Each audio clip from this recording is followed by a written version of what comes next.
Hello, gorgeous lights out there. I'm doing a lot of video work today, and I was going to start writing my blog post for this week. Certainly in honor of October and in honor of the veil thinning and things getting clearer as that veil thins. But I was inspired today to do something a little bit different. Rather than just writing about something, I wanted to tell you a story. So I'm going to read you the story in a little bit. This is one of my classic teaching stories. So this is straight from my personal experience, and names have been changed to protect the innocent and so forth. But I really wanted to invite you to see what might be possible about you. And I'm certainly not saying in this story that everybody is like me or has the same gifts as me. But what's interesting about gifts is that they end up being so innate that it takes a while to fully see the depth to which it's already born within us. So, without further ado, let's make this like a good old-fashioned kind of campfire thing, and let's pull up our blankets and our hot chocolate, and let's start a story. I call this one Grouse Medicine. It's a cop-out to say I was born like this. We're all born like this.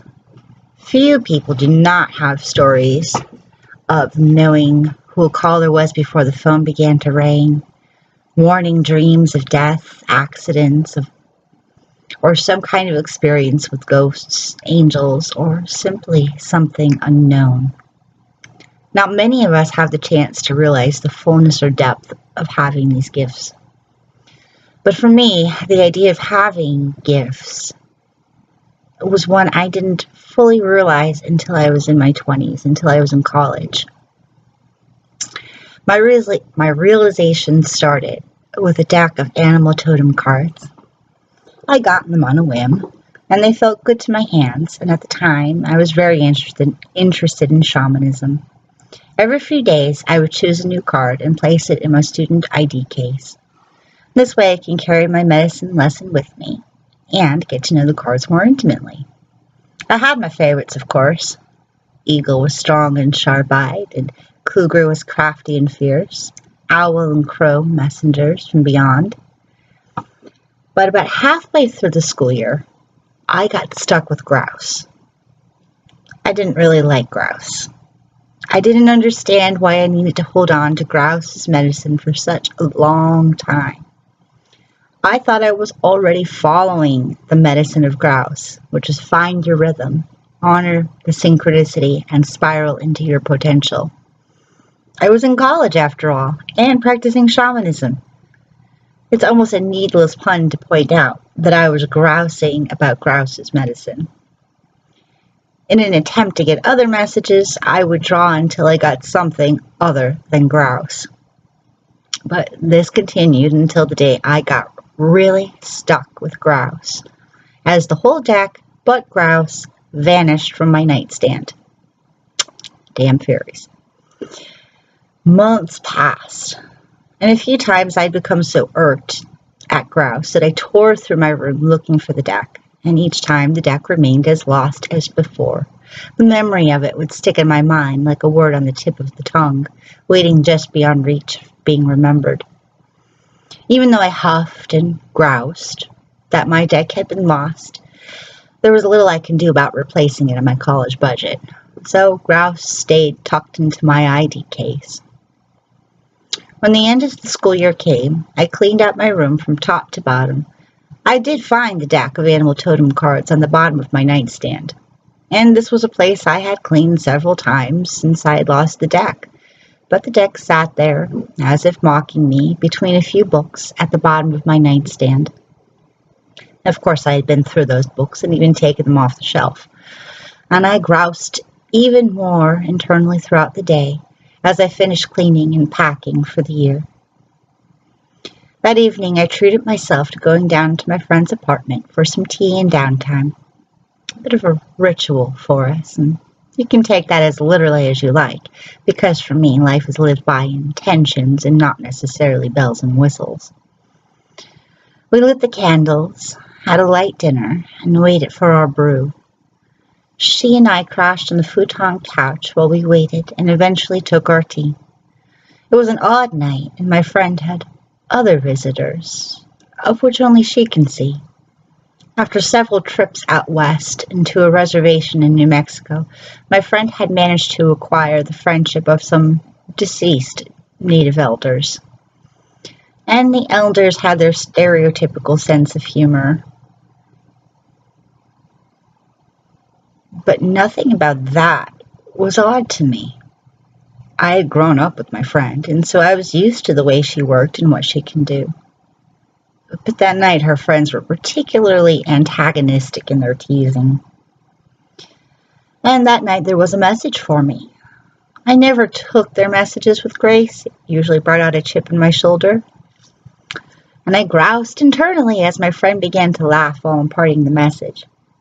Because she was laughing and her invisible friends were laughing, the message didn't come through in full, but she repeated what she can make out. And the message had something to do with the grouse card. Well, I felt completely deflated. Not only had the deck been mocking me in my efforts to understand, but now the invisible Native Americans were mocking my grousing. I slumped on the couch, annoyed, and explained to my friend about the grouse card that I had been carrying around with me for months. I hadn't told her the whole story about how I lost the deck and how I'd gotten stuck with just one card. My friend laughed even harder. She laughed not simply at me, but also at the commentary that only she can hear. After they all had their laugh at me, it was time to say goodnight. I had had a long day, and I had still had to make the trip home the next day. I stood by my friend's door, collecting my backpack and sweatshirt, when I heard something. And today I can't even tell you what it was. It had been an inconsequential, snarfy kind of comment. But I heard it. My friend laughed. She cracked up once more. But the world seemed to stop at that moment for me. And I looked to her, and I asked her pointedly if what I thought they had said, she had heard. She agreed that was more or less what she had heard. But I was stunned that I had heard it. I had heard their words in a way that wasn't foreign to me. I had a similar internal voice most of my life. Or at least I thought it was internal to me. That moment brought my world to a threshold I had never considered before. I had dreamed of being psychic and having gifts. I thought it would be a fun life, an interesting life. Now I had to consider the fact that the voice that reared itself in my head every so often was not simply me making stuff up when I got bored. I had to consider that those times when I thought I was simply zoning out, talking internally with what I thought was a completely made-up character, might not be as made up as I thought. It was something so internal to me, I never thought to tell anybody else about it. I had thought that this was not an uncommon thing, that it was like daydreaming. And the process was so innate that I never questioned how or why it had been there. While I'm pointing out here how one instant began a realization, an awakening process for me, the full course of learning what was real and what was me simply took time. It took some experimentation. To my mind, the largest shock was not really knowing that I had been doing this listening all my life, but it was that I had never really been alone. I had grown up being adopted, an only child, and in between the ages of cousins. I had grown up alone and grown up to like my alone times. The shock of the idea that perhaps I was never really alone changed my perspective in ways that are very hard to describe. One of the first things I felt I had to figure out was where I ended and other ways of being began. What was my authentic voice? What was fed to me without me realizing it? I didn't know what took me so long to see things as they were. I don't know what really got me all blocked up from catching the hint that I was more powerful and more gifted than I could recognize. Today, well, sometimes I forget. Sometimes I get caught up in the melodrama of daily life. There comes a point where I get a slap to the back of the head and an askance of why I didn't ask for help sooner.